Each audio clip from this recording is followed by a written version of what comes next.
when Imperial Japan marched into China. They thought victory was certain. It was a gross miscalculation. 广泛地发动人民群众。 If they had defeated China, the entire character of the war in the world would have been very, very different. 爱国官兵体现了血战到底的抗战精神。 We retrace the journey of the Chinese people's war of resistance against Japanese aggression. These are bullet holes. We uncover hidden stories and revisit key sites to reveal why, even when the odds were stacked against China, on this main eastern battlefield of World War II, the Japanese have gotten themselves into a war they cannot win.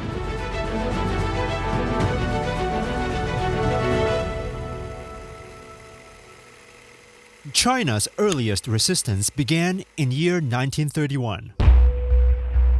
On September 18th, in the northeastern Chinese city of Shenyang, Japanese troops detonated explosives on a rail line they already controlled, then pinned blame on Chinese soldiers.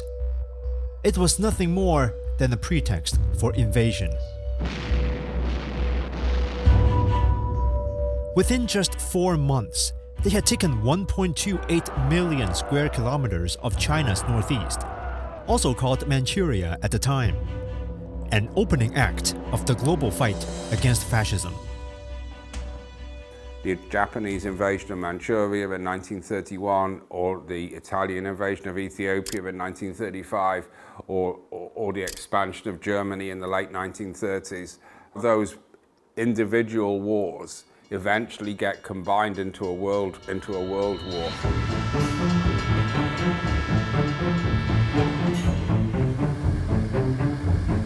After the September 18th incident, a commission of foreign investigators checked into this hotel in Shenyang. They were sent by the League of Nations, the predecessor to today's United Nations, to investigate whether Japan's actions constituted aggression. But what the investigators didn't know was that the stage had already been set. The aides by their side, handpicked. The crime scene, carefully arranged. Even the concerned Chinese citizens protesting outside their hotel, all part of a choreographed script by Japan. It was clear, if things went on like this, the truth will never see the light of day. That's when a group of Chinese civilians undertook a daring clandestine operation. We went to their base to recreate part of their true story. Inside this community center not far from where the commission was staying, a group of women sat around an organ and were sharing thoughts on music. But the calm was only surface deep. Suddenly, several agents working for Japan stormed in. At the organ, one woman kept playing. But with barely a pause, she shifted into a melody she had long rehearsed for this very moment. Down in the basement, 9 men sprang into action, quickly gathering piles of photographs, government documents, and files.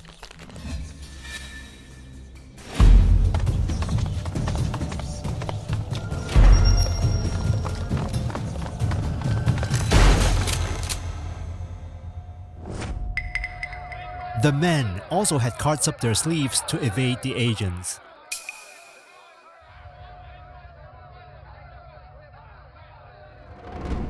This was the spot where, constantly under the threat of Japanese detection, they secretly gathered every shred of evidence they had risked their lives to collect.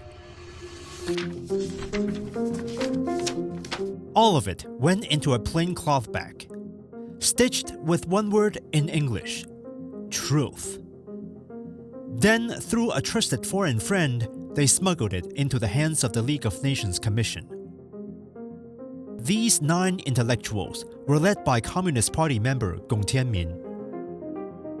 这9个人呢，他们都有正当的职业，又有每个人的亲笔签名，虽然这个签名呢，可以说是把自己签到了一个死亡簿上，但是呢，他们这样有英文的说明，有英文的目录，而且又有国际友人作为背书，这样呢，作为国联调查团报告书的一个法律依据，是这个比较完备的。On February 24, 1933, the League of Nations voted 42-1. Japan had violated international law. Found that the Japanese occupation of this large part of China was not justified on the ground of self-defense. In response, Japan became the first country to withdraw from the League. When Japan learned of the 9 patriots' deeds, the men paid a heavy price. 8 of them were captured and tortured, but not one yielded before they were released. The Chinese later came to know them as the 9 Gentlemen of Shenyang. 我们现在看到的就是国际上有关于9·18事变的一些报道，像有德国、有苏联、有美国、比利时。那当时他们实际上对这个事件是谴责的，但是采取的却是绥靖政策，也就助长了日本法西斯的侵略气焰。Imperial Japan labeled its aggression in northeast China merely as an incident. But for the Chinese people, this was war. Armed forces against the occupation emerged almost immediately. Their fight would last 14 years until the end of World War II, becoming the longest continuous armed resistance of the entire conflict. 日本方面的材料就承认，在这40年期间，东北抗日联军一共消灭了17.2万日本人，死和伤，俘在内。The September 18th incident of 1931 marked the start of China's 14-year war of resistance against Japan. Soon, the flames of war would spread across the rest of the country. The Great Wall, China's most iconic military stronghold through the ages.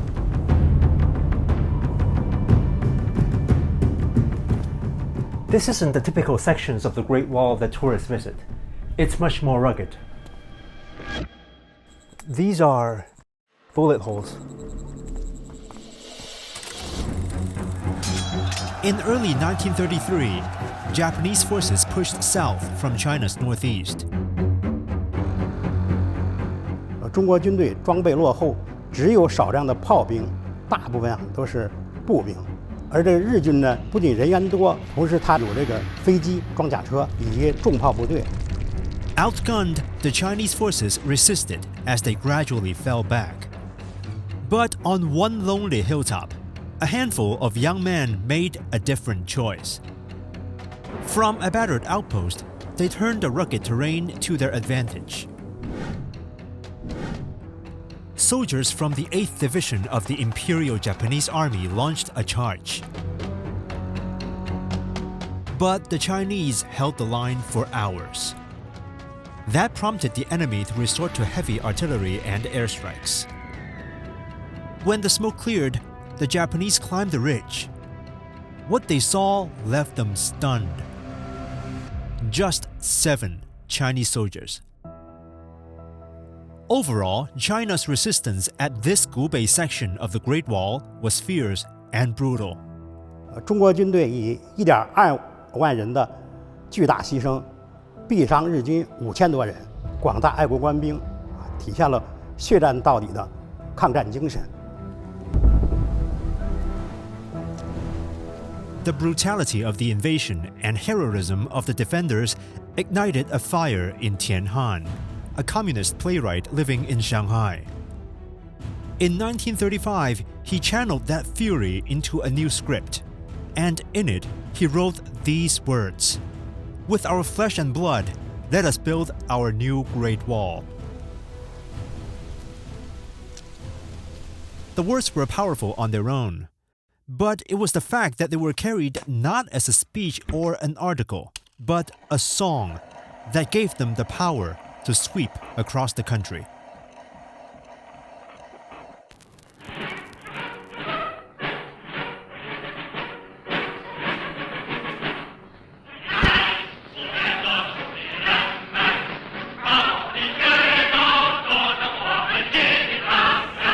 In this mansion in Shanghai, the cast came together to form a makeshift choir.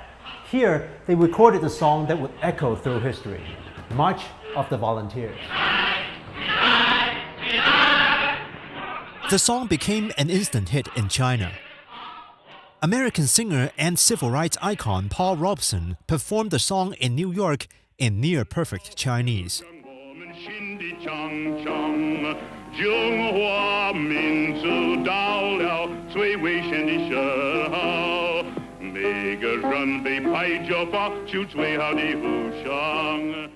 The person who helped Robeson master the pronunciation. 这位是您的祖父对刘良模。他们两个人就是一见如故。因为《义勇进行曲》的名字，你就把它翻译成英文比较长嘛。Paul Robeson就把这个歌就叫起来。其实《义勇军进行曲》最关键的就是这两个字“起来”。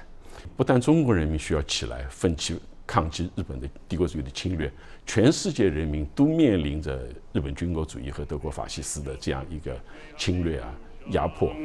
起来，起来，起来。At the time, the song's lyricist Tian Han could hardly have known that just over a decade later, this very song would become the national anthem of the People's Republic of China.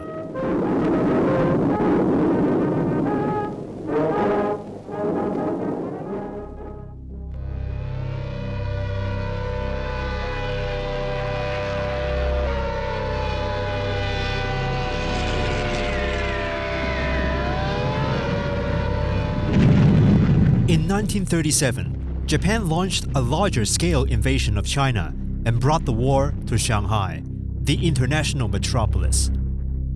Buoyed by their victories in the north, Japan anticipated China's resistance to melt away. But instead, Shanghai turned out to be a major battle. A lot of Japanese leaders believed that the rest of China would be just as simple, that all Chinese were disorganized and would fall into play, totally miscalculating not only the will of the Chinese people, but also the intensity with which there would be a resistance. Japan claimed they'd conquer China in 3 months, but they fought for nearly that long just to take Shanghai. When the Chinese finally prepared to withdraw from central Shanghai, a small force was stationed in this warehouse to make a symbolic last stand. 给我父亲的任务呢，就是守1个礼拜，至少1个礼拜。后面一句呢叫能守多久守多久。On one side of this river, foreign businessmen and journalists in the international settlement remained untouched by the Japanese army. But from their windows, they watched as bombs rained down on the other side, witnessing China's resistance and casting it into the global spotlight. It was a terrible surprise to the Japanese how ferocious the Chinese resistance was. And meanwhile, the resistance, and especially the anger and the violence with which the Japanese were first greeted, unfortunately made the Japanese even more vicious as they moved inland. And so when they arrived in Nanjing in December 1937, for them at that point it was going to be full conquer, full all-out slaughter. When Japan finally captured the then capital city of Nanjing, they took out that frustration with unspeakable violence. The massacre went, as you know, went on for weeks and weeks. A game of sport on the front pages of Japanese newspapers. How many people have you killed today? Over 300,000 Chinese were slaughtered. And to this day, some Japanese politicians and right-wing groups still deny or downplay the massacre. An American missionary named John McGee filmed the footage you just saw. It remains one of the only surviving video chronicles of the Nanjing Massacre. These shot lists that McGee typed out in 1937 were later obtained from the Yale University Archive in America.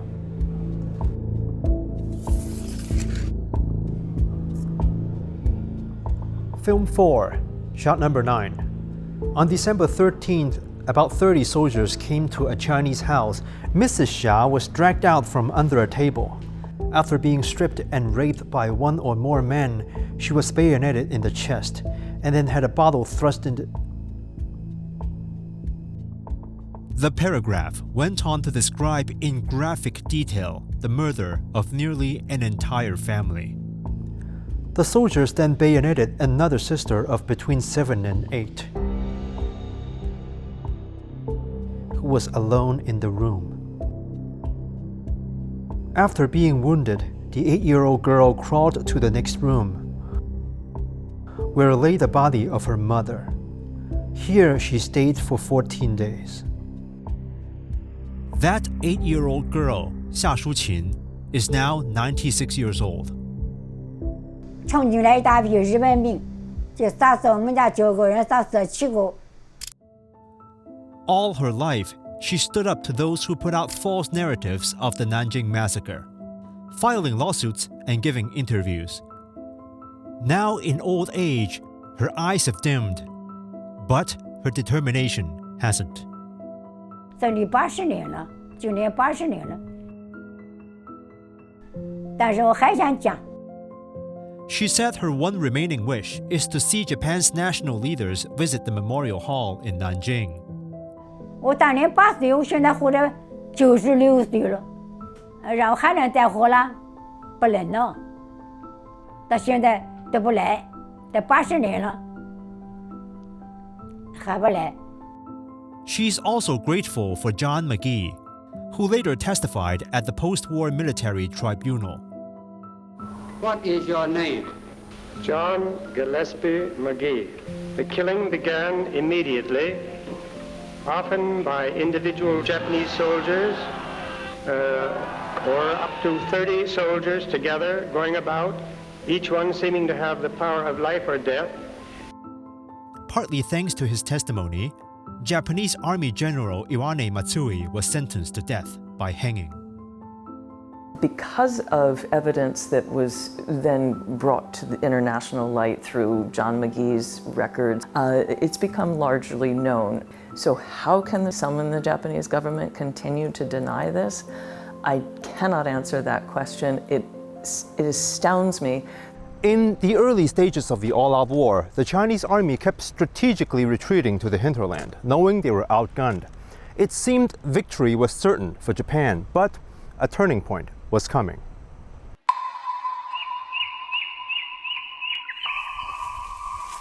(1938), a small village in Jiangxi province. The locals had grown uneasy. Over the past few days, they had noticed a few strange, quiet men dressed like monks and Taoists emerging from the nearby woods. Something felt off. When villagers reported it to the Chinese Army's local command post, the lead officer immediately understood. Those were Japanese scouts sent ahead of a coming attack. This is a bullet from a Japanese rifle.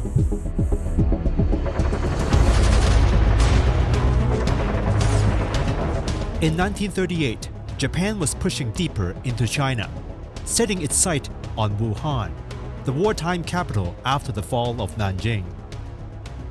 Fierce battles raged across these hills some 200 kilometers from Wuhan. Even today, traces of that fight remain. Decades of villagers combing the land still haven't cleared it all. 你看，你看，你看，什么东西？这就是我都不用费力都可以把它找出来。这是日本的三八大盖，这是完整的，看到没有？ Buried in 1938, excavated in 2025.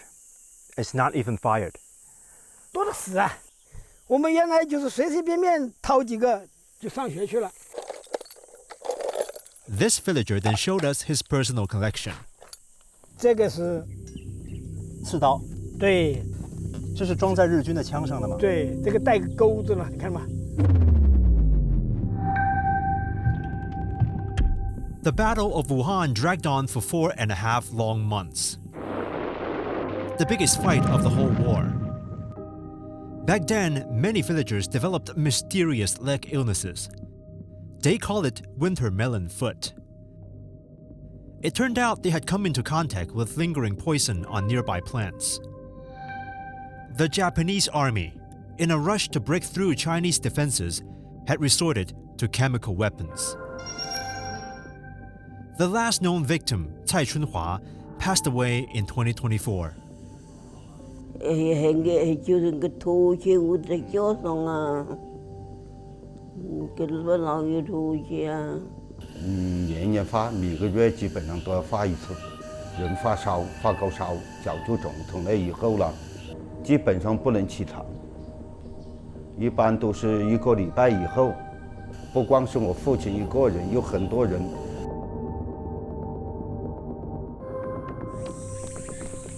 In these hills, the Chinese army made up for its lack of firepower with tactics, sheer numbers, and superior knowledge of the terrain. Fighting in and out of trenches like this, the Chinese army almost wiped out an entire Japanese division. A major victory in the Battle of Wuhan. But as Japanese attacks intensified, the Chinese army eventually withdrew, allowing Japan to take Wuhan in the end. However, 日本呢，并没有达到他攻占武汉、迫使国民政府投降的这种目的的。武汉会战的外围战呢，为武汉呢这个大迁移赢得了时间。比如说一些工厂啊，一些战略物资的这个转移，包括群众的转移到大西南啊，重庆那一带。Instead of a clear-cut victory to celebrate, a grim reality loomed over the minds of Japan's military leaders. You know, the prospect opened up before them, a very unpleasant prospect of having to fight a prolonged war in the whole of China, which is a huge country. So the promise that Japan would win a quick victory, conquer China, and have all the resources of China at its disposal proved very difficult. After Wuhan, the war raged on. From Nanchang to Changsha, from Hengyang to countless others, a brutal series of battles between China and Japan was still to come. The Japanese have gotten themselves into a war they cannot win. They won't admit that to themselves, but they are finally sort of realizing it at Wuhan. This is going to be, from this point on, a protracted war. So the whole nature of the war changes.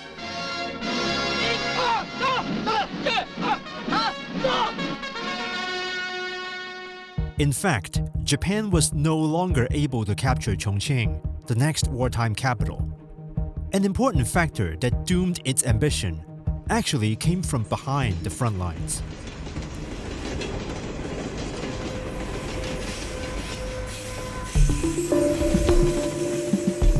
It was a gloomy late afternoon on August 23, 1940, at a train station deep inside Japan-occupied territory of northern China.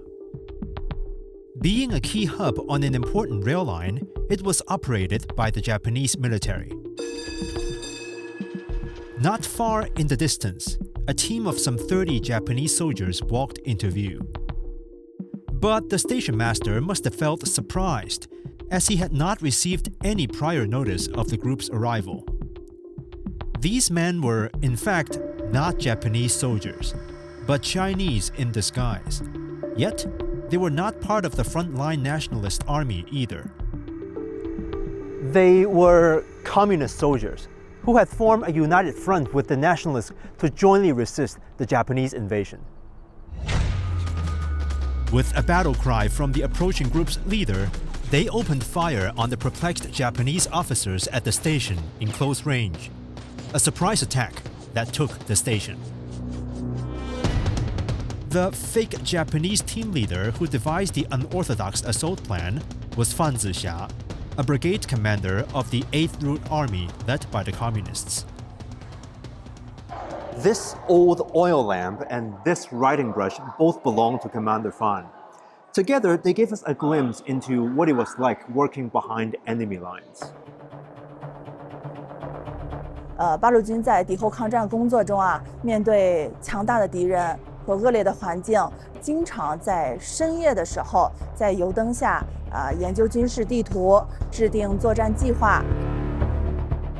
The attack he led was part of a major offensive by the Communists in August 1940, which destroyed over 400 kilometers of railway and 1,500 kilometers of highway controlled by Japan. 中国共产党广泛地发动人民群众，我们人民群众积极地支前参战，阳泉的广大的矿工，以及铁路工人、群众、农民都参与到这场破路行动当中来。 Some 200,000 fighters across 105 regiments of the 8th Route Army fought in the offensive. This battle would go down in history as the Hundred-Regiments Campaign. Unlike the nationalist army, the communist forces preferred guerrilla tactics, especially in the countryside, a strategy that relentlessly haunted the Imperial Japanese Army. In the countryside, the Japanese are never really able to establish control in the country. They can control the cities, they can control the railroads and the roads between the cities. They forced Japan to have to garrison the whole of the occupied region. The only way that China could be effective was to make the Japanese fight for every square inch of China, which is way beyond the ability of Tokyo to do. 所以呢，日本人呢在前方正面战场，他始终处在兵力不足的处境上。日本人曾经2次都想把重庆拿下来，但是这样他在前方的供应、军队、援兵都不能保证。 These guerrilla campaigns, driven by the power of the masses deep behind enemy lines, became a crucial force in wearing Japan down. Throughout the war, there were 19 base areas founded and led by the Communist Party of China, covering nearly 1 million square kilometers. To the Japanese invaders, every one of China's 450 million people could now be a potential foe. Mao Zedong is famous for having brought up this concept of protracted war. Actually, both of those leaders, the nationalist leaders and the communist leaders, had made this realization. By this time in 1940, the world had fully waken up to the threat of fascism. Nazi Germany swept through France, and Britain was on the brink. Germany, Italy, and Japan sealed their alliance. In less than a year, Nazi Germany would invade the Soviet Union, albeit without the direct help of Japan, which was still preoccupied with China. Had they been able to defeat China, an attack on the Soviet Union, on the eastern part of the Soviet Union, would have been the most attractive option for the Japanese. If the Soviet Union is fighting Germany in the west and Japan in the east, it would make a gigantic difference. The Jap column was forced to run the gauntlet of continuous attack by the pursuing Chinese forces. China's role within the Allied powers grew increasingly significant, both through its direct resistance against Japan in Asia and by indirectly easing the pressure on the Allies in Europe. Throughout the war, China drew steady support from Soviet and American pilots, Indian and Canadian medical teams, and countless champions of justice. On the other hand, Chinese forces fought shoulder to shoulder with the Allies on the very same battlefields.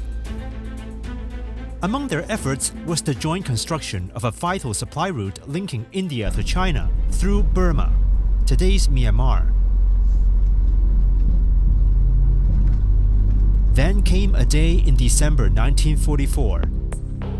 A Japanese Type 97 medium tank positioned itself in the middle of this road, which was still under construction. It opened fire on every transport truck that came near. For a while, no one knew what to do. That was until a Chinese soldier named Deng Zhonghua did the unthinkable. He drove a US-made 10-wheel army truck straight into the tank at full speed. Both vehicles plunged off the cliff together. It became one of the rarest moments in modern warfare, a truck taking out a tank. But the question remains, why was the road being built so dangerously close to the front lines? This story starts with the year 1941. Japan attacked Pearl Harbor and brought the war to the wider Asia-Pacific region. That created a new problem for China, whose only remaining land logistics routes went through Burma. The Japanese military basically occupied all the major ports in China, and then in the beginning of 1942 stopped the Burma Road to allow import of material from Burma. So it was very, very difficult for the United States to send a lot of military supplies to China. So China sent an expedition into Burma in 1942. It was, however, not fighting alone, but together with locals as well as American and British forces. That same year, 26 nations, including China, Britain, the United States, and the Soviet Union, signed the Declaration by United Nations, marking the formal birth of the Global Anti-Fascist Alliance. The Chinese Expeditionary Force carried out a series of significant campaigns, rescuing some 7,000 stranded British soldiers in Yan'an in 1942, and later, alongside American forces, capturing the strategic stronghold of Myitkyina in 1944.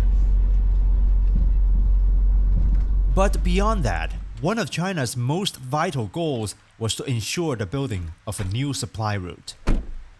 That route is the road I'm walking on right now. It's called the Stilwell Road. It takes its name from Joseph Stilwell, commander of the US forces in the China-Burma-India theater. This area is very close to Myanmar. We talked to border police Zheng Libin, who has grown familiar with the road's story over the years. 那我们所说的史迪威公路，其实是从印度的雷多到中国昆明的一条战略公路，全长有1700多公里。它是从1942年开始修建，直到1945年初才全线打通。 Though the US airdropped several bulldozers to help, most of the work was still done the hard way, manually. 我们经常是前方还在进行激烈的交火，后方就已经开始动工了。因此，它有一种说法叫做“仗打到哪里，公路都修到哪里”。 It was eventually dubbed a man-a-mile road. This is an American-made 10-wheel army truck that once rumbled along the road. Tough enough to take on a tank if it had to. Following the Stilwell Road's opening in early 1945, trucks carried more than 50,000 tons of supplies from India to China, sustaining China's resistance until on September 2nd, 1945, aboard the USS Missouri, Japan formally signed the instrument of surrender, capitulating to the Allied powers, including China, the US, the UK, and the Soviet Union. China has a very big contribution, but it's one that is often overlooked in the West in particular. But the fact is that the great majority of Japanese soldiers are not fighting the Americans in the Pacific. The great majority of Japanese soldiers are fighting in China. To be more precise, throughout the war, more than 1.5 million Japanese troops were killed, wounded, or captured in the China theater alone. By the end, over 1 million more surrendered here, more than half of Japan's total capitulation. 而且中国的反法西斯战争坚持了14年，坚持时间最长，开展时间最早。那么这一点对世界各国是有动员作用的，尤其是对于殖民地半殖民国家的反法西斯斗争有支援作用。That's an enormous part of the Allied victory, no doubt about it. The original truth document bag used by the 9 Gentlemen of Shenyang was found to be stored in the United Nations Library in Geneva.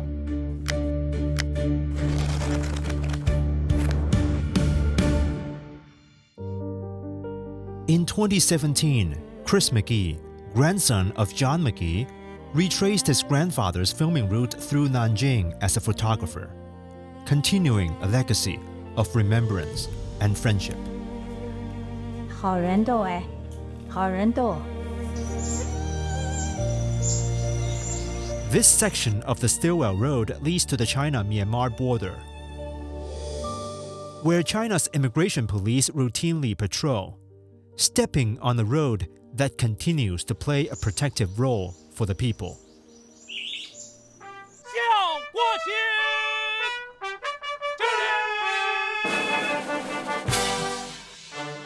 The song March of the Volunteers became China's national anthem, a symbol of the nation's enduring spirit. More than 80 years later, it still beats in the heart of the nation. For at its core, it remains a call for justice that has echoed through time. An echo from the main eastern battlefield of World War II.